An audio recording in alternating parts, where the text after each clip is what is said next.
topik dalam ekonomi mikro yang pastinya seru, yaitu tentang permintaan, penawaran, dan juga bagaimana keduanya menentukan harga pasar nih. Dan bareng kelompok 7 dari Prodi Akuntansi, kita akan kupas tuntas tentang materi tersebut. Permintaan. Secara sederhana, permintaan adalah jumlah barang atau jasa yang ingin dibeli oleh konsumen pada berbagai tingkat harga dalam periode waktu tertentu. Makin rendah harga dari suatu barang, maka makin banyak permintaan terhadap barang tersebut. Dan sebaiknya makin tinggi harga suatu barang, maka makin sedikit permintaan terhadap barang itu. Untuk selanjutnya akan dijelaskan oleh rekan saya. Baik, terima kasih Dimas. Di sini saya akan menjelaskan tentang kurva permintaan. Ada sebuah kurva permintaan yang memiliki suatu barang akan meningkatkan jika harga turun. Kurva tersebut memiliki pengertian kurva permintaan adalah gambaran dari pernyataan tersebut yang dituangkan ke dalam gambar untuk memudahkan pemahamannya. Pentingnya kita untuk membedakan antara pergerakan di kurva permintaan dan pergeseran kurva permintaan. Pergerakan di sepanjang kurva terjadi karena perubahan harga barang itu sendiri.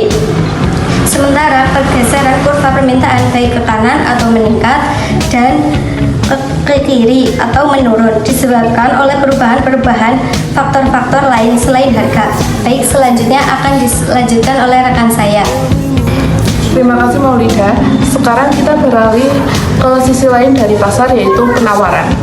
Nah, penawaran sendiri yaitu adalah jumlah barang atau jasa yang bersedia dijual atau ditawarkan oleh produsen pada berbagai tingkat harga dalam periode waktu tertentu.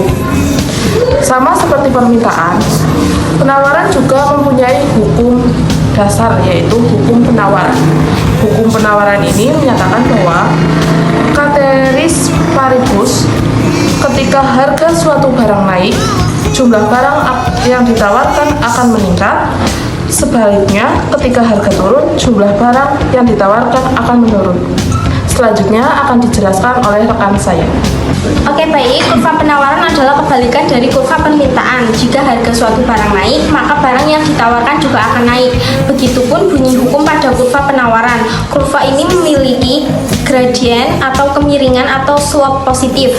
Artinya, slope pada kurva ini berjalan naik dari pojok bawah kiri ke pojok kanan atas.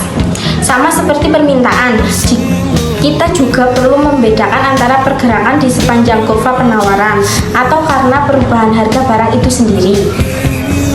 Dari pergeseran kurva penawaran karena perubahan faktor-faktor lain. Jadi permintaan datang dari konsumen, penawaran, dan produsen. Lalu bagaimana interaksi kedua menentukan harga di pasar?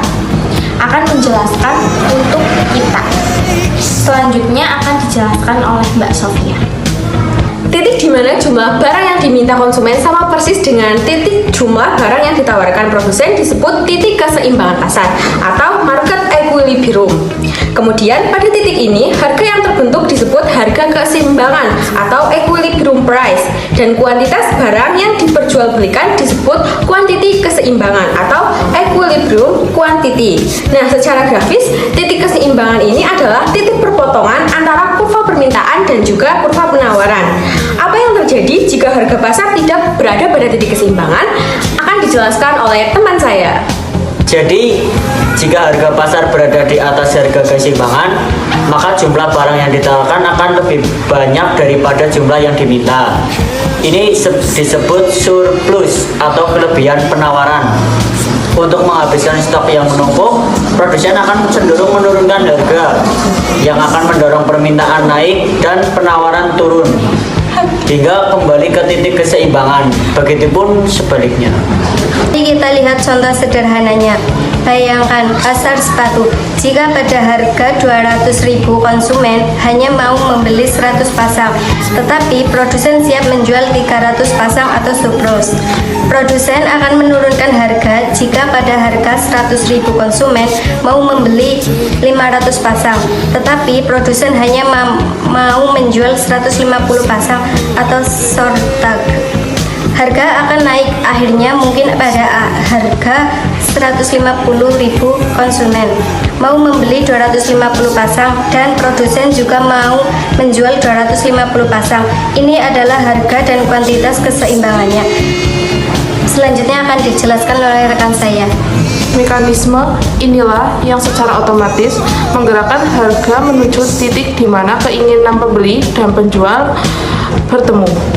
Konsep keseimbangan pasar ini sangat fundamental dalam ekonomi mikro. Jadi teman-teman, dalam video ini kita telah mempelajari konsep dasar permintaan, penawaran, dan bagaimana interaksi keduanya di pasar menentukan harga dan kuantitas keseimbangan. Selanjutnya akan dijelaskan oleh rekan saya. Oke, selanjutnya akan saya jelaskan. Permintaan dipengaruhi oleh harga barang itu sendiri dan berbagai faktor lain dari sisi konsumen. Penawaran dipengaruhi oleh harga barang itu sendiri dan faktor-faktor lain dari sisi produsen. Oke, baik, selanjutnya akan dijelaskan oleh Mbak Sofia. Jadi, titik pertemuan antara permintaan dan penawaran adalah titik keseimbangan pasar. Kemudian, di mana harga dan kualitas yang diminta sama dengan yang ditawarkan. Nah, itu tadi penjelasan dari kelompok